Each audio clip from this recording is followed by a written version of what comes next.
El Talmud.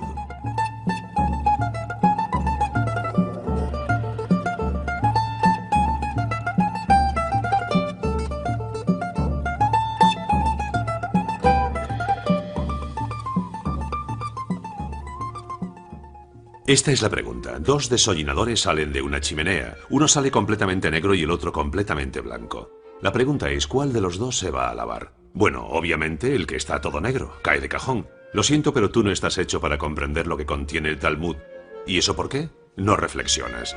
El que salió todo negro ve que el otro está blanco y forzosamente piensa que él también está blanco. Ah, ¿quieres decir que el que está blanco ve que el otro está negro y por tanto cree que está tan negro como él? Y que el que está blanco se va a lavar y no el que está negro. No, está claro que no reflexionas. El que está blanco, que se cree que está negro, ve a alguien negro que se cree que está blanco, mientras que el que está negro ve a alguien que está blanco que se cree que está negro. Sí, vale, de acuerdo. En ese caso, que no se lave ninguno de los dos. ¿Y por qué no van a lavarse? Yo me hago la misma pregunta. ¿Te haces la misma pregunta? ¿Te haces la misma pregunta? Pero a ver, ¿desde cuándo de una misma chimenea puede salir un desollinador completamente blanco y un segundo todo negro? Sí, esa es una buena pregunta. ¡Una buena pregunta! No, el Talmud no es un simple libro lleno de adivinanzas. Es algo peor que eso, o mejor. Depende de cómo se mire.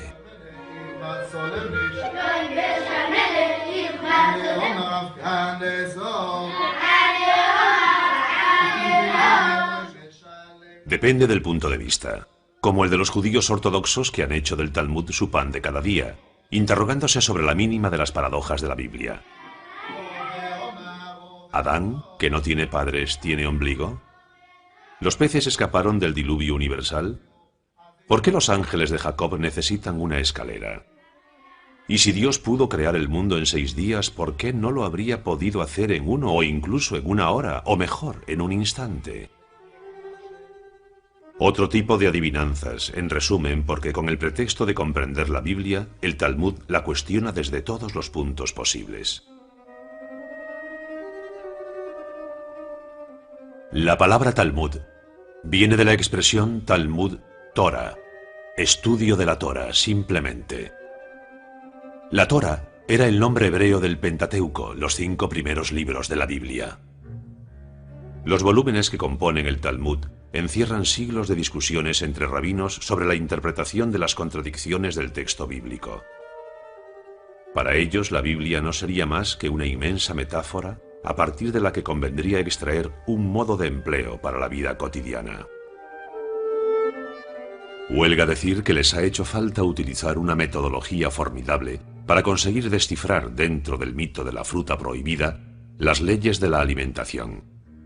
En el de la Torre de Babel, los fundamentos de la lingüística. Y en el relato del éxodo de Egipto, los principios de la libertad de los pueblos. Sin Torah no existiría el Talmud. Pero sin Talmud, la Torah habría guardado para sí gran número de sus misterios. Es costumbre en las sinagogas 3 veces a la semana abrir los rollos de la Torah y hacer revivir el texto bíblico mediante su lectura.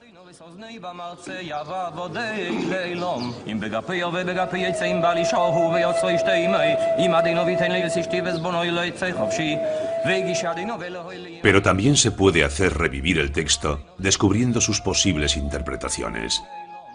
Esa es la parte de la que se ocupa el Talmud. Durante siglos se han ido acumulando las interpretaciones de los sabios. Por ello, más que un libro, el Talmud se presenta como un conjunto de muchos libros que se suceden a lo largo del tiempo. Un libro dentro del libro, dentro del libro, y así casi indefinidamente. Un libro sin un único autor. Un libro del que todos los sabios de todos los tiempos son los autores. Ningún campo del saber humano se deja de lado, porque la Torah los contiene todos, incluso si eso no es evidente a primera vista. El Talmud dice: mis enseñanzas son como el mar. Debes sumergirte en él para aprender a nadar. Así pasa también con la Torah. Solo aquel que se sumerge en ella, corriendo el riesgo de ahogarse, podrá aprender lo que es. Un océano de luz, así es como el Talmud llama a la Torah. Se sumerge en ella para descubrir las profundidades. Durante el razonamiento, acaba tocando temas fundamentales de la causa principal, los vínculos de lo efímero y de la eternidad, y tantas otras dimensiones esenciales que la filosofía o la ciencia tratarán también a su manera. Pero lejos de la austeridad de la filosofía y de la ciencia, el Talmud también se sabe reír de sí mismo. Retomemos. El que está blanco ve a uno negro que ve a uno blanco que se cree negro, y el que está negro ve a uno blanco que ve a uno negro que se cree blanco. No es así de simple, sí que lo es. El que está blanco ve perfectamente que su mano está blanca y el que está negro ve perfectamente que su mano está negra. ¿Qué quieres decir? ¿Que el que ve que su mano está limpia no se lavará y que el que se la ve sucia sí lo hará? Demasiado fácil. Puedes estar limpio y aún así tener ganas de lavarte. Puedes estar sucio y no tener ganas. Mírate tú, por ejemplo. Estamos en el año 70 de la era cristiana. Tito ha mandado destruir el templo de Jerusalén y las tropas romanas ocupan la ciudad santa. Los sabios, en su mayoría, se han refugiado al norte, en Galilea, en Tiberíades. Como reacción a la invasión romana, deseosa de poner fin al judaísmo, un grupo de sabios emprenderá una de las gestas más notables de esta cultura judía al decidir elaborar el Talmud. Y eso sucedió bajo los auspicios del rabí Yehudá Hanasi, el jefe espiritual del pueblo judío en la época, un ilustrado. Hoy en día sus restos descansan en el corazón de Galilea, en la misma cuna de su obra, el Talmud.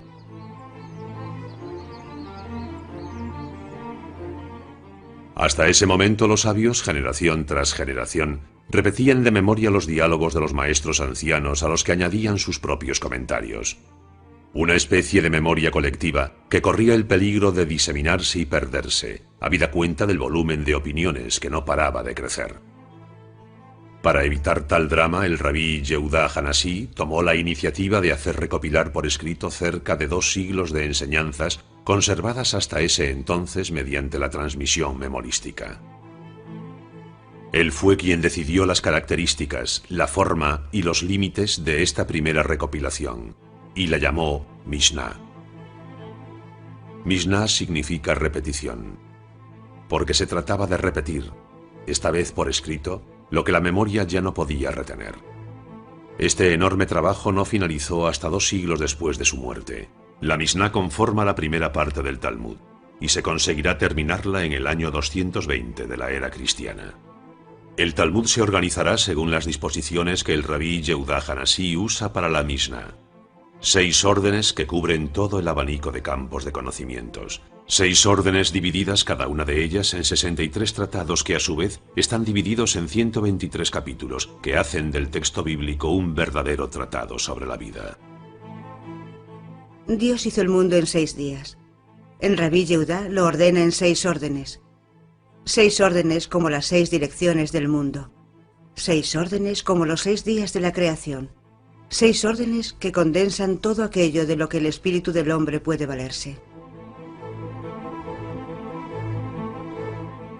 En 6 órdenes, el Talmud pretende englobar todo el saber posible. Al igual que las 6 direcciones definen los límites de un universo.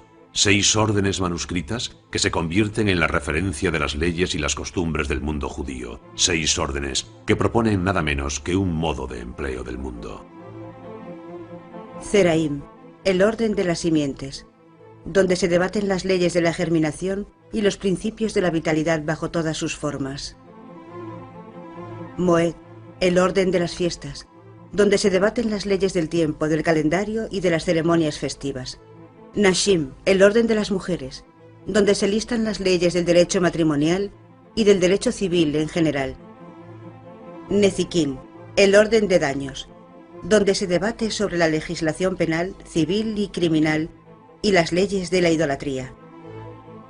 Kodashim, el orden de las santidades, las leyes del templo de Jerusalén, sus medidas, su arquitectura, su organización y su servicio. Teorot, el orden de las purezas. Aquí se debaten todas las leyes de la pureza ritual. Pero la elaboración del Talmud nunca se interrumpe. Los sabios siguen perpetuamente cuestionándose el texto. La Misná irá aumentando progresivamente con nuevos comentarios que se acumularán a lo largo de los siglos y a los que se les dará el nombre de Gemará. Gemará significa complemento. A lo largo del tiempo ese complemento va a ir tomando un lugar preponderante hasta el punto de representar más del 90% del total del Talmud. Así, desde el siglo III al siglo VII, el Talmud, siguiendo las 6 órdenes iniciadas por el rabí Yehuda Hanasí, va a ir tomando su forma completa. La Misná en lengua hebraica, seguida por la Gemará en arameo, la lengua que hablaban todos los talmudistas de la época. Después de la invasión romana, numerosos sabios judíos se habían establecido en territorio babilonio, lo que explica que el Talmud se desarrollara paralelamente en 2 lugares, Israel y Babilonia, lo que dará lugar al nacimiento de 2 Talmud. El elaborado en tierra de Israel se llamará Talmud Jerusalmi, el Talmud de Jerusalén, y el que se elaborará en Babilonia, el Talmud Babli. La diferencia esencial entre ellos es el método que utilizan. El de Jerusalén da preferencia a las conclusiones de los sabios, el de Babilonia al razonamiento, que es precisamente el método que eligieron las escuelas talmúdicas del futuro que todavía hoy estudian el Talmud de Babilonia. Con lo que milenios después, encontramos niños judíos en todas partes creciendo con este arte del razonamiento judío. El Talmud es, por excelencia, el libro de la pregunta. ¿Quién tiene preguntas?, preguntó un día un rabino. Tengo tantas respuestas. ¿Hacía referencia a su Talmud? Pero el Talmud no se contenta con responder a las preguntas. Educa el espíritu hacia una dialéctica que a veces puede tomar giros inesperados. Pero puede que el que está blanco tenga que desollinar otra chimenea, sobre todo si no se ha terminado su jornada laboral. Entonces, ¿por qué se iba a ir a lavar corriendo? Pero eso tampoco se lo impide. Puedes tener ganas de lavarte incluso si no ves que está sucio. Te puedes sentir sucio. Sí, te puedes sentir sucio o sentirte siempre sucio. No, eso sería hablar de un neurótico, un desollinador neurótico obsesionado con la limpieza. Bueno, según el Talmud de Babilonia, porque el de Jerusalén no se molesta en dar tantos rodeos, ya lo sabes. Pero entonces, puede que el que esté blanco venga de Jerusalén, simplemente, y que el que esté negro venga de Babilonia, ¿no? ¿Tú qué crees, eh?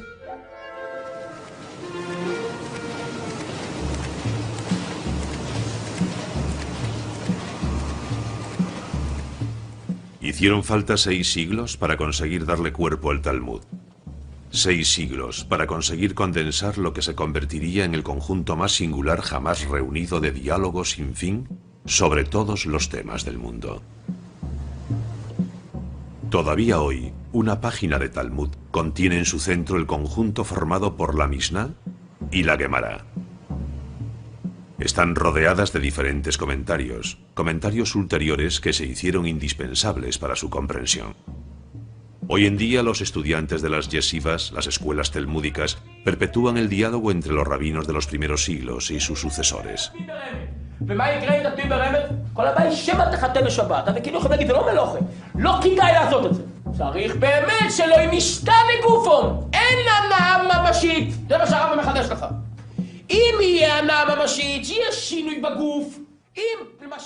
En el seno de la yeshiva, el arte de la controversia está al servicio del estudio de la ley práctica cotidiana.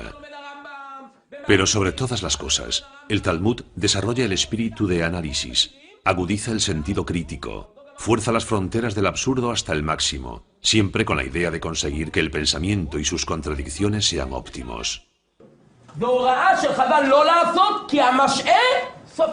Así, los estudiantes descubren mediante qué proezas intelectuales el Talmud deduce de los retablos bíblicos y de sus aparentes paradojas o anacronismos su incidencia en la vida práctica cotidiana. El texto bíblico también se percibe como una metáfora, porque la lengua hebraica es una lengua polisémica. Una sola palabra puede tener muchos sentidos y, por tanto, diferentes niveles de interpretación. ¿Qué importa si Adán y Eva tenían ombligo? Adán, en hebreo, quiere decir soy de la sangre, y Eva, estoy viva. Más allá de un encuentro entre un hombre y una mujer, se trata de un encuentro entre la carne y la vitalidad.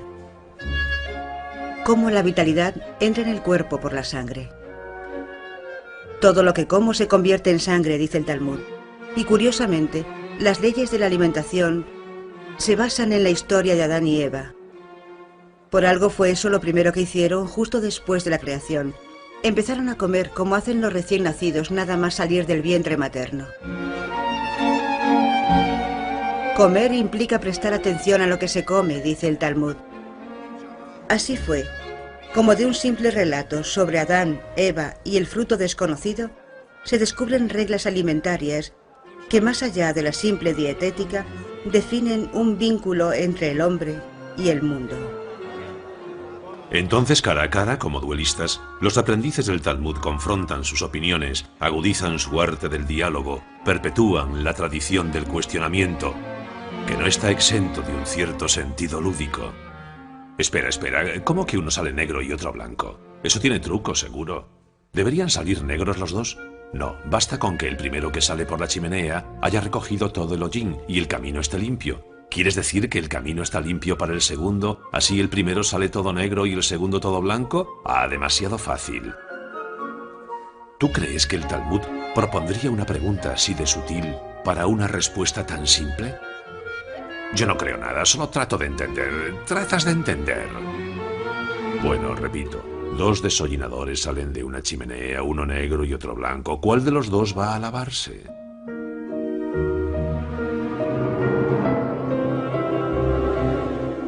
Pero la verdadera grandeza de este libro es que es además la historia de un pueblo. El Talmud cuenta la historia de los judíos, que a su vez son quienes escriben el Talmud.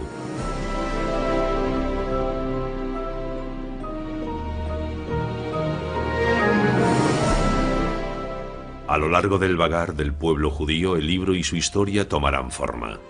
La historia de su contenido se mezcla con la de su invención, sus manuscritos, su impresión. La historia del Talmud debe ser entendida como la historia de un pueblo. Del Sinaí, Moisés recibió la Torá. Del Sinaí, y no en el Sinaí, destaca el Talmud. Como si el propio Sinaí hubiera sido quien provocó que Moisés recibiese el don de la Torá y que de Moisés llegase a los hombres. El matiz convierte al Sinaí en algo más que una simple montaña. Pero existe un vínculo cercano entre la palabra Sinaí y la palabra Sinat, que quiere decir el odio. Moisés recibe la Torá del odio, dice el Talmud. ¿Pero a qué se refiere? Así es como deberíamos interpretarlo. Del odio de los hombres entre sí surge la necesidad de la Torá. Torá, libro de paz.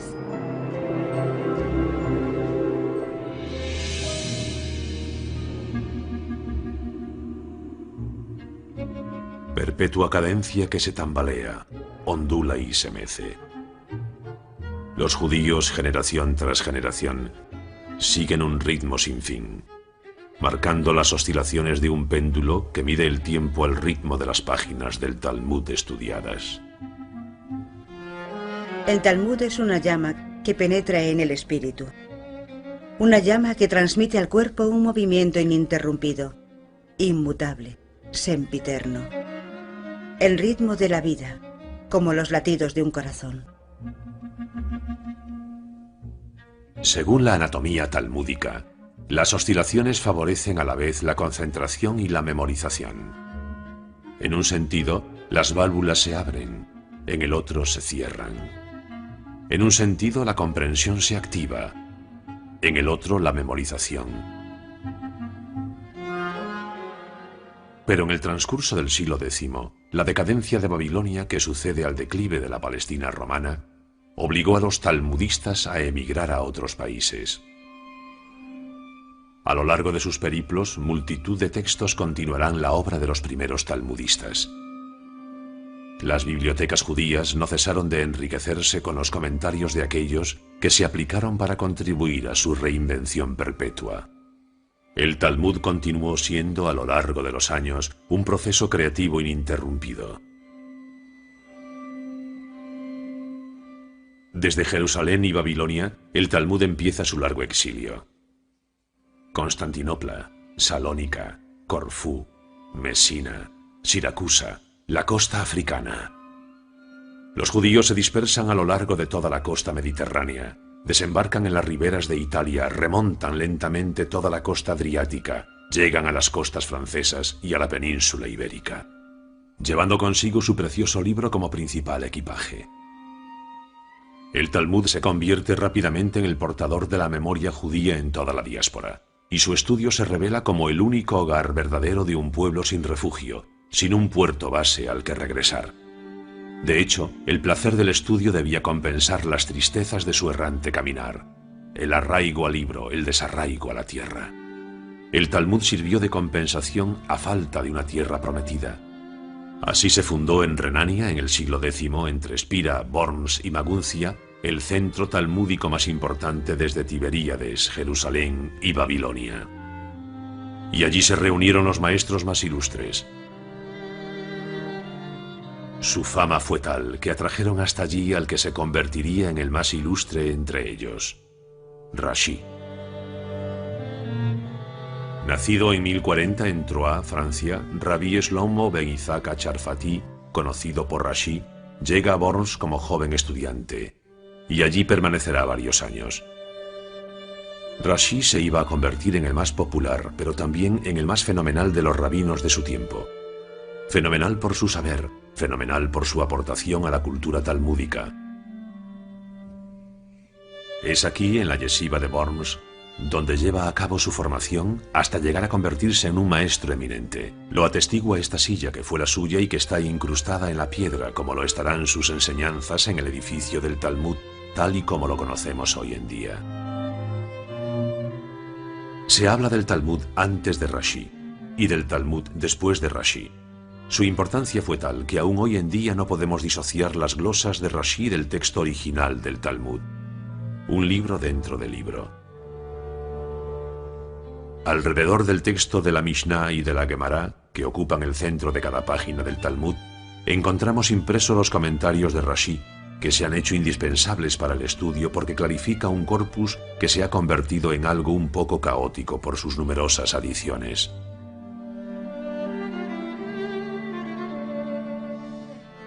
Rashi, el niño prodigio, reconocido por los sabios judíos y no judíos de su tiempo por su inmensa erudición, contribuyó al reconocimiento del espíritu de universalidad del Talmud.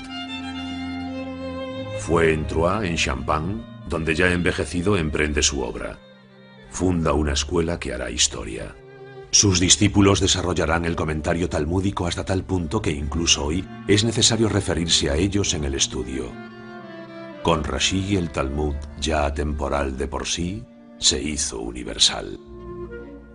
Pero imaginémonos que fuese de noche, como dice Rashi, entonces el blanco puede ver que está blanco, pero el negro lo tendría más difícil. Pero si el negro no se ve, podrá concluir acertadamente que está negro. Sí, pero el blanco también. ¿Eso qué quiere decir? Que no hace falta que amanezca para que se vaya a lavar. Eso fue justamente lo que dijo Rashi. ¿Tú crees? ¿En serio? No.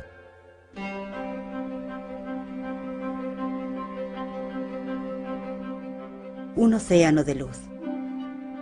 Si la Torá refleja la luz divina, el Talmud canaliza esa luz y la hace suya. Como el mar hace suyo el fuego del sol. Sumergirse en el Talmud es, por tanto, controlar la fuerza del fuego divino. Pero eso no implica necesariamente escapar del fuego que devora el mundo. Durante el año 1240, Nicolas Donen, un judío francés convertido al catolicismo como dominicano, presenta una denuncia al Papa Gregorio IX por los errores y las falsificaciones que él atribuía al Talmud. Según él, este contenía blasfemias contra Cristo, la Virgen María, los ángeles y los santos de la Iglesia. Gregorio IX, que en esa época acababa de establecer las reglas de la Inquisición pontifical, estima que es su deber perseguir a los herejes. El Vaticano exige expresamente al rey de Francia, Luis IX, llamado San Luis, que ponga fin a la perfidia de los judíos suprimiendo todos los ejemplares del Talmud. San Luis ordena que se arrojen al fuego todos los manuscritos judíos. La quema del Talmud tuvo lugar en 1244 en París. Fue seguida de muchos otros años de aplicación de la legislación real. El Talmud será condenado solemnemente el 15 de mayo de 1248 como una blasfema obra del diablo. La represión fue tan violenta que eso puso fin al talmudismo francés. Y así el Talmud retoma su vagar, llegando esta vez hasta España. Desde el siglo IX, fecha del declive de Babilonia, España es musulmana.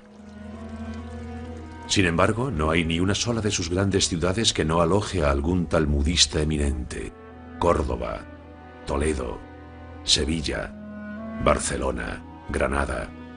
Los judíos residían allí en una tranquilidad perfecta, estudiando el Talmud y prosperando en la vida. Como atestigua la Catedral de Córdoba, construida en el corazón de la antigua mezquita, la Andalucía de esta época sigue erigiéndose como un símbolo de la concordia entre las comunidades. En esos tiempos musulmanes, cristianos y judíos convivían sin problemas. A la sombra de la mezquita, a la sombra de la iglesia, en los callejones de la judería, en el centro de la comunidad talmúdica, aparece una nueva luz.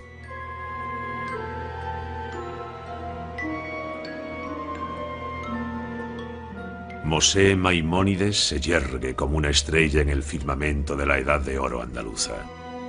Nacido en Córdoba en 1135, se convirtió en la mayor figura intelectual del judaísmo medieval español.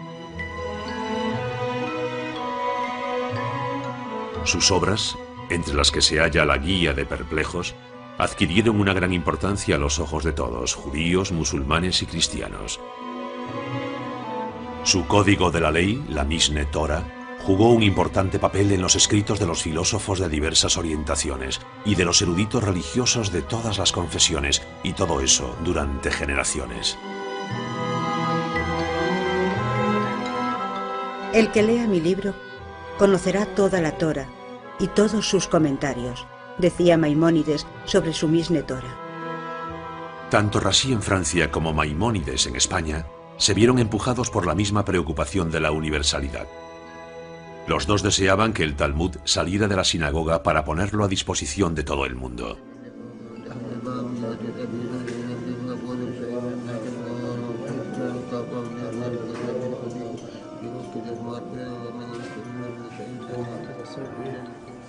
Pero así como Rashi se preocupaba de la clarificación del método, Maimónides deja eso a un lado y solo le da importancia a las conclusiones de los ancianos maestros para conseguir una Torah práctica.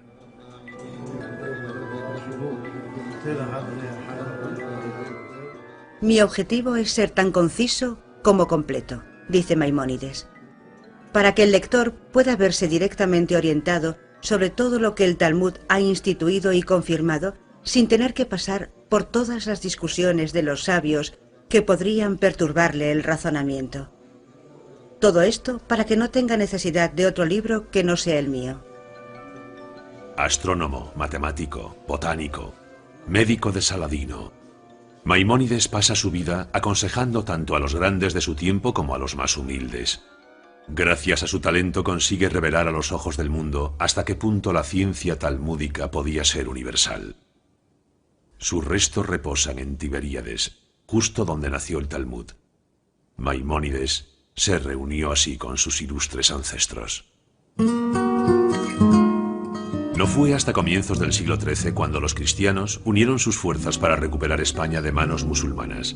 Hablamos de la Reconquista. La unificación de España se produce después del matrimonio de Isabel la Católica y Fernando de Aragón en 1474. Ella conseguirá que los musulmanes sean expulsados definitivamente en enero de 1492. Cogidos en la tormenta de la renaciente Inquisición, bajo las órdenes del Vaticano, los judíos también serán desterrados de España ese mismo año. Huyen salvando del desastre a su única riqueza verdadera, el Talmud. Expulsados de España, los judíos y su Talmud se dispersan. Entre los destinos privilegiados se encuentra Venecia. ¿Por qué Dios dispersa a su pueblo sobre la superficie del mundo?, pregunta el discípulo. Para que la luz de su Torah ilumine en todas partes, responde el sabio. ¿Y por eso los judíos son perseguidos con violencia? Replica el discípulo. Cuanto mayor es la luz, más dolorosa es su presentación al mundo, responde el sabio, con los ojos llenos de lágrimas. Venecia disfrutaba de una relativa independencia de la Iglesia y, por tanto, ese será el primer gueto de la historia a finales del siglo XV. Gueto, palabra veneciana que viene del italiano ghettare. En el lugar donde se tiraban las piezas inútiles de las fábricas de fundición, fue donde el Doge de Venecia, el Dux, permitió que los judíos se instalasen.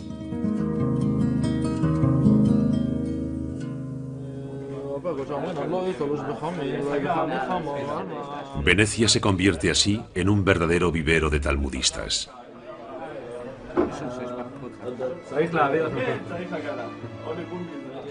Venecia, etapa esencial de la historia del Talmud. Allí se imprimirá por primera vez el texto íntegro. Estamos en 1519.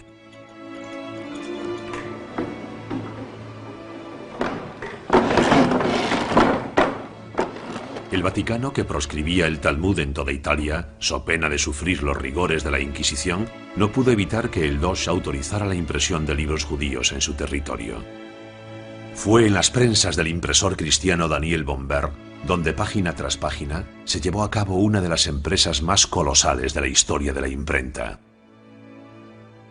Más de 10.000 páginas, examinadas a lupa por equipos de eminentes talmudistas, conscientes de estar realizando una obra única, tan importante como inesperada. Desde 1519 hasta 1523, 5 años de trabajo serán necesarios para que el Talmud pase de manuscrito a libro. Bombert no repara en gastos, preocupado porque su edición del Talmud alcance la perfección.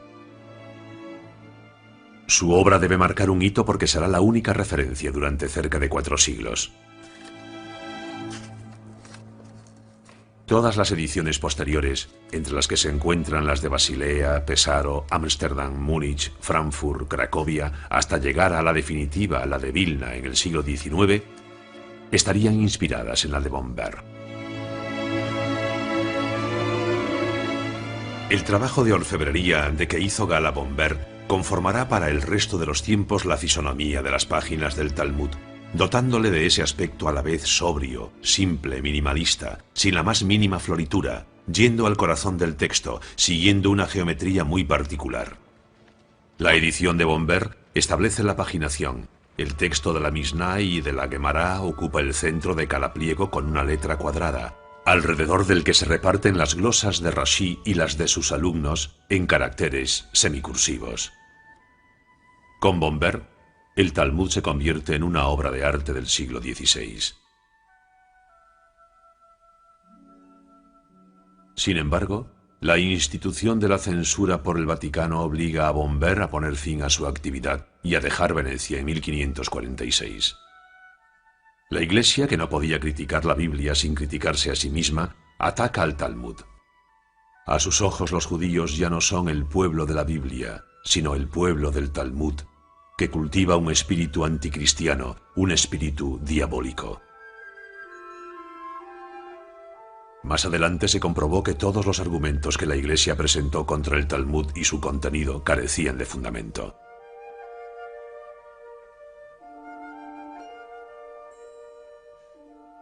En esta segunda mitad del siglo XVI, la Iglesia, comprometida con la Contrarreforma y en contra del espíritu de la liberalidad del Renacimiento, exige una estricta observación de la fe y despliega una intransigencia total en contra de la comunidad judía, acusada de anticristianismo. Numerosos monasterios poseen aún ejemplares de libros confiscados en esa época.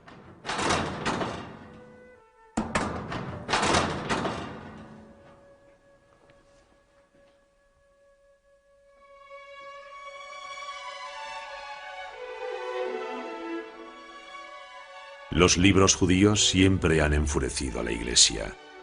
El Vaticano, incapaz de poder leerlos y de descifrar los arcanos, no se contentará con confiscarlos o censurarlos.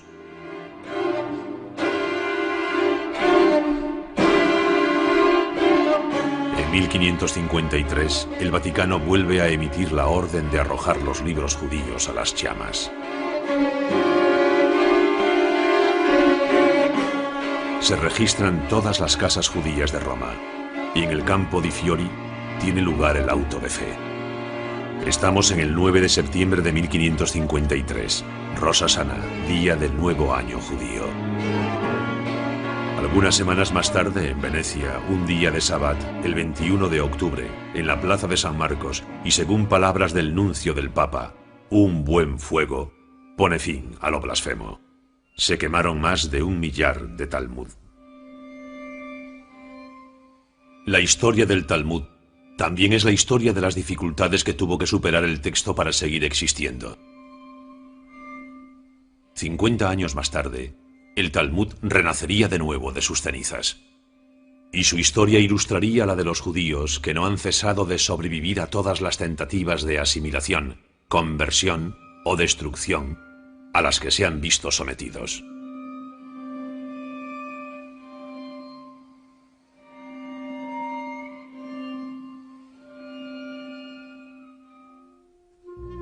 Sí, el negro ve un blanco que se cree negro, pero ese negro se cree blanco sin sospechar que el blanco se crea negro. Pero, ¿un blanco que se cree negro es más blanco que un blanco que se cree blanco?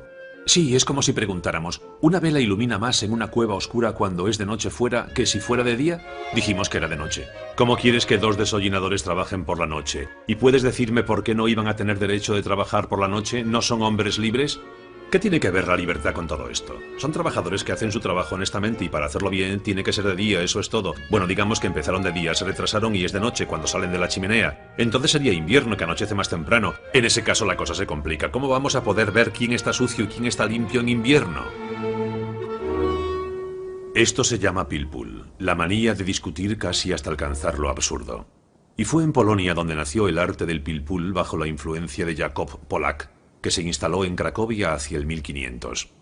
En este tipo de enseñanza, Jakub Polak se dedica a desplegar todos los recursos de la dialéctica más sutil y más fina, a argumentar sobre todo y a propósito de todo.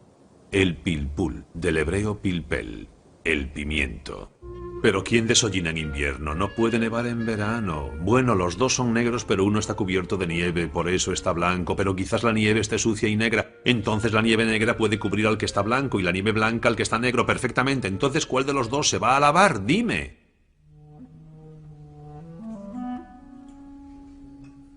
Pero el pilpul tuvo sus detractores. En Vilna, la Jerusalén del norte, vivía un sabio talmudista, Eliyahu Kramer, nacido en 1720, fallecido en 1797, a quien veneran todavía hoy los judíos de Lituania, y de todas partes bajo el nombre de Gaón, genio. No dormía más de 4 horas por la noche, y para dedicarse sin descanso al estudio ataba sus peyes al techo y metía los pies en un barreño de agua helada, para así evitar dormirse. Culto, de inteligencia notable, de ciencia profunda, el Gaón de Vilna ocupaba un lugar aparte entre los rabinos. Se aplicaba sin pausa a la comprensión del texto y a someterlo a una seria crítica, sin intentar forzar el arte de la dialéctica que, a su parecer, realzaba más las disputas que la verdadera reflexión. Su impacto fue considerable en toda Europa del Este. Fundó el modelo de las escuelas talmúdicas modernas e influyó en dinastías de ilustres maestros. La edición definitiva del Talmud, que se utiliza todavía hoy, fue la hecha en Vilna en 1880. Enriquecida con numerosos comentarios, condensa las enseñanzas de los maestros modernos y se inscribe en la línea de reflexión del Gaón.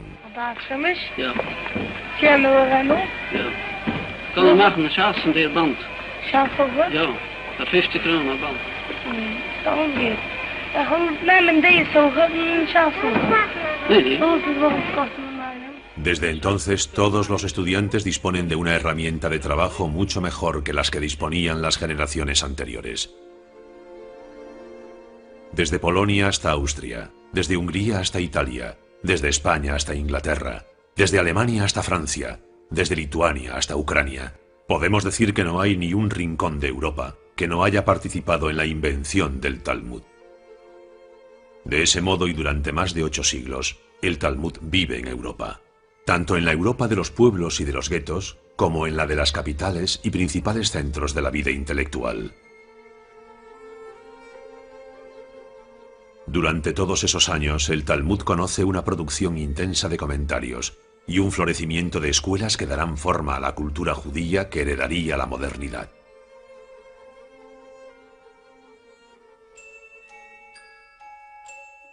La modernidad está representada forzosamente por los Estados Unidos. El Talmud deja la vieja Europa hacia una tierra aparentemente llena de promesas. Desde finales de la Primera Guerra Mundial y durante los años 20 y 30, numerosas familias desembarcan en el Nuevo Mundo. El Talmud atraca en tierra extranjera. Y como debe ser, una de las primeras cosas que hacen los judíos cuando se instalan es imprimir sus libros. Es una manera de marcar su territorio, aunque sea provisional. Como la tentación de la asimilación estaba más presente que en Europa, el Talmud corre el riesgo de verse rápidamente abandonado. Para prevenir los peligros de esta nueva situación, surgirán inmediatamente las primeras escuelas, que seguirán la línea de las del viejo continente. El Talmud echa raíces en el seno de una modernidad todavía desconcertante.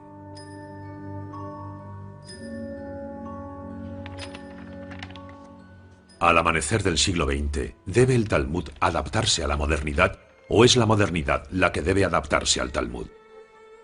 Para responder a esta pregunta basta con sumergirse en el diálogo de los sabios y concebir en qué medida sus palabras han anticipado siempre los sucesos de la historia. La escuela de Shammai y la escuela de Hillel se enfrentaron durante 2 años y medio sobre el tema del hombre. La primera decía, habría sido mejor que el hombre no hubiera sido creado. La segunda, es bueno que se haya creado al hombre. Al final, las voces llegaron a un acuerdo y concluyeron, habría sido mejor que el hombre no hubiera sido creado, pero ya que existe, que sea virtuoso. ¿Virtuoso? ¿Qué les quedaba a los judíos en los albores de la Segunda Guerra Mundial? ¿Quizás ir a practicar su virtud en los Estados Unidos?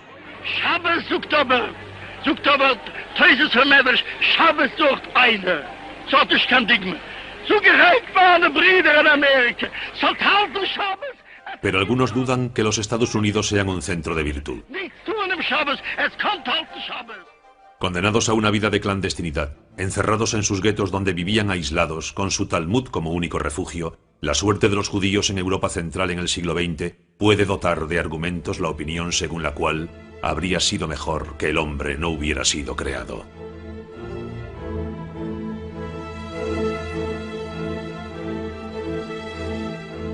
El nazismo, en cualquier caso, se erige como un claro ejemplo de ello. La esperanza, sin embargo, es el fundamento del judaísmo. Es precisamente cuando no hay más esperanzas, cuando es necesario esperar. La esperanza judía tiene sus raíces en un lugar por encima de la absurdidad del mundo. La resurrección, en un mundo donde lo absurdo no tendría cabida, sería el ejemplo más extremo.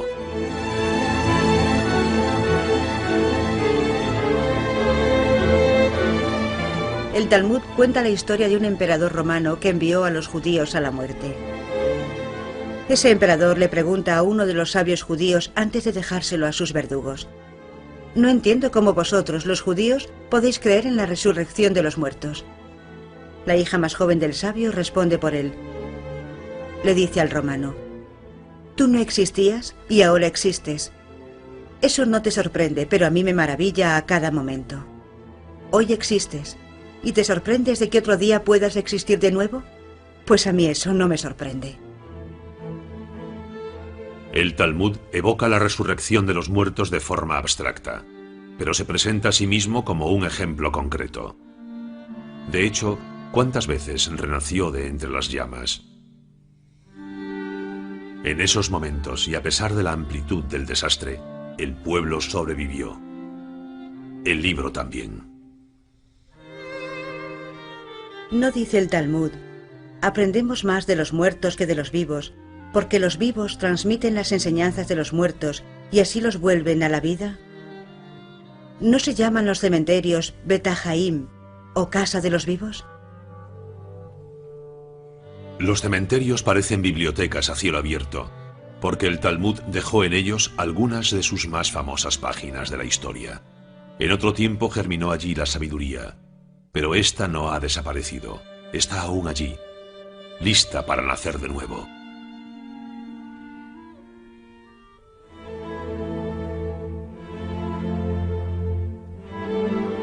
Después de la guerra, los estudios talmúdicos iban a redoblarse, sobre todo en los Estados Unidos, gracias a la iniciativa de Daf Yomi.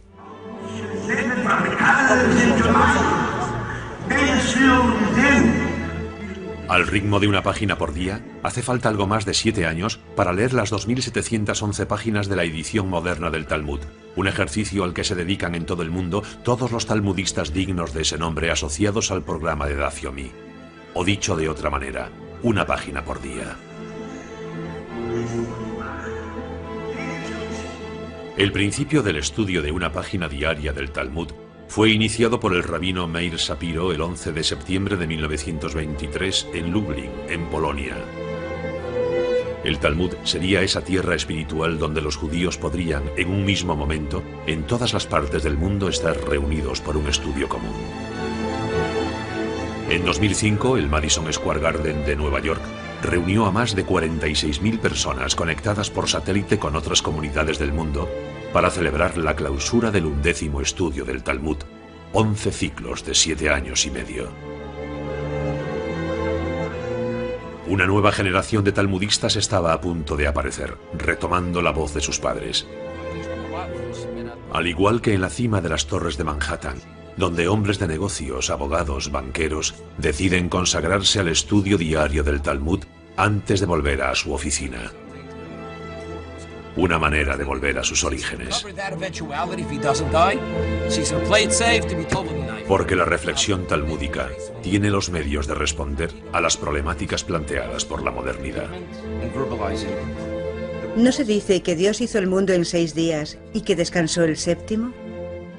De igual modo, hoy en día, toda la humanidad trabaja durante 6 días y descansa el séptimo. ¿No es eso un signo de la modernidad de la Torah?, pregunta el Talmud.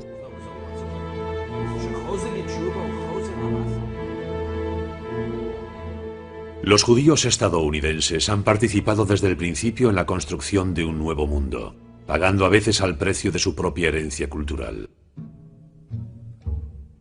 Pero aún así, siempre ha mantenido un vínculo con la tierra ancestral, volviendo regularmente al suelo de la vieja Europa. Más que una cuestión de nostalgia, se trata de una necesidad real de volver a los orígenes, junto a aquellos que supieron preservar el Talmud de la asimilación. En efecto, la asimilación ya había ganado en Europa, eliminando la yeshiva, sucumbiendo a los encantos de la filosofía, de la literatura, del arte, de la ciencia. Los numerosos hijos y nietos de talmudistas iban a abrir vías nuevas en muchos dominios. Matemáticas, lógica, física e incluso psicoanálisis. En su correspondencia con Karl Abraham, Sigmund Freud evoca el atavismo talmúdico que habría empujado a algunos de sus colegas a las vías del psicoanálisis. ¿Qué diferencia existe entre un talmudista y un psicoanalista? Una generación, dicen. Hoy en día podemos darle la vuelta a la pregunta. ¿Qué diferencia existe entre un psicoanalista y un talmudista? Otra generación más. Una generación, sin embargo, a la que habían arrancado violentamente el Talmud de las manos para lanzarlo al fuego. Ahora bien, cuando se comienza a quemar los libros, se acaba quemando a los hombres. A hombres que fueron introducidos en unos trenes que se convirtieron en su tumba.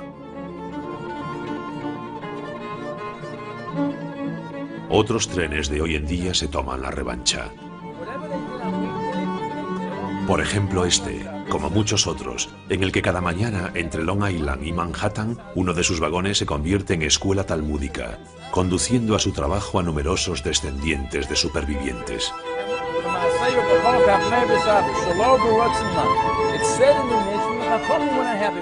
El Talmud estimula el espíritu. Hallamos en él los fundamentos del derecho, del comercio, del psicoanálisis y de tantos otros campos de actividades intelectuales que aparentemente todo el mundo puede sacar provecho de él.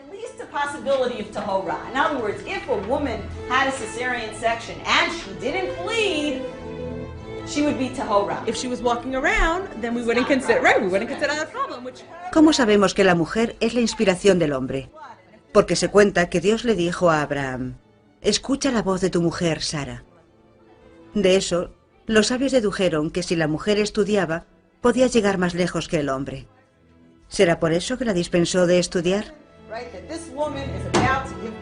La modernidad por lo menos ganó en alumnos. Las mujeres, hasta ese momento mantenidas en una cierta discreción, por no decir casi a distancia del Talmud, se aplican en su estudio cada vez más. Sus mayores se habían contentado con escuchar.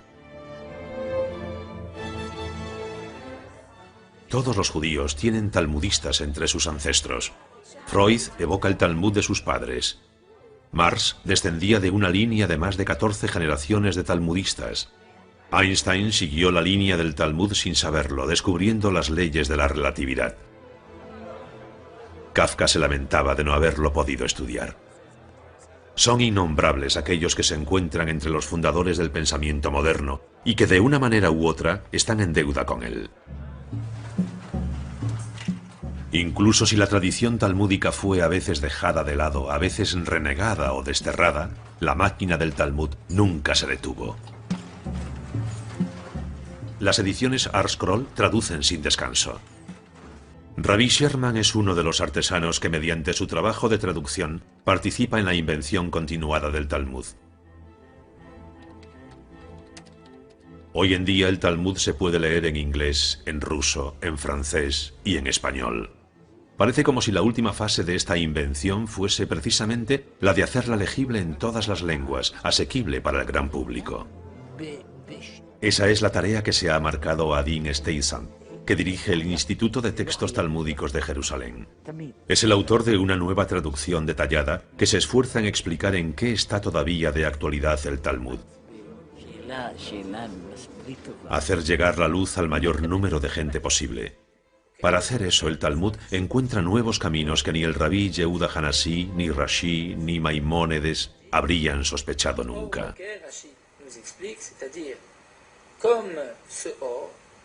Qui est le matin, Yizrach Shemesh, c'est-à-dire le soleil brillera pour les tzadikim dans le monde futur. C'est-à-dire que les tzadikim sortiront de l'obscurité au monde futur comme le or qui est le matin. Internet a su manera repite la gesta de Hanukkah.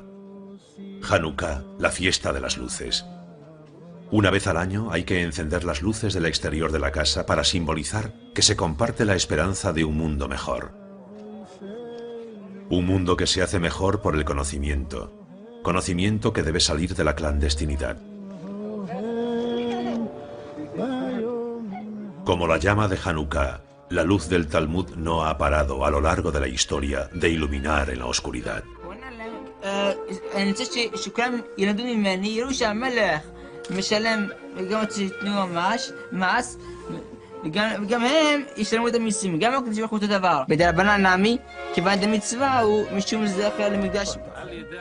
El día comienza por la noche. Como se cuenta, hubo una tarde, hubo una mañana y llegó el primer día. Sucede lo mismo en nuestra propia vida. Comienza en la oscuridad del vientre de la madre para acabar ante la luz del mundo.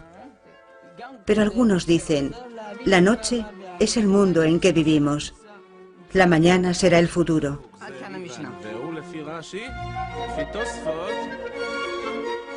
Así, este mundo oscuro nos hace a todos unos ciegos, buscando el más mínimo rastro de sabiduría.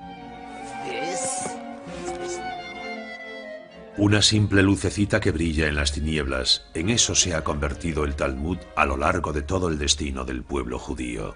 En ese destello que les hacía conservar, en medio de las pruebas a que fueron sometidos, una especie de clarividencia. Así es, en todo caso, como el Talmud llama a los ciegos, los que ven claro. ¿Y si son ciegos y no ven realmente nada una noche constante? Dos desollinadores ciegos. Pero, ¿por qué va a haber dos ciegos en una chimenea? Si la pregunta fuera, dos ciegos, un negro y otro blanco, ¿cuál se va a lavar? Pero en ese caso el Talmud habría hablado de ciegos y no de desollinadores. Sí, pero es muy fácil decir que el que está sucio se va a lavar, así que tendríamos que entender que la intención es hacernos ver que son ciegos. ¿Cómo pueden limpiar una chimenea si no ven nada? ¿Nunca has visto a ciegos tocando el piano? ¿Dos desollinadores que tocan el piano?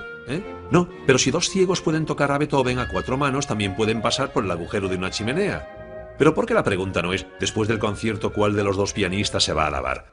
Pero esa es justa la pregunta, solo que son desollinadores. Sí, y ciegos. ¿Has visto alguna vez a dos desollinadores tocar el piano? No, pero me gustaría verlos. Conocí a un anticuario que tocaba 2 trompetas a la vez. ¿Y cuál de las 2 trompetas es la que se lava? Pero dime una cosa, solo una pregunta. ¿Tú has visto alguna vez un desollinador? No, yo tampoco, ¿sabes?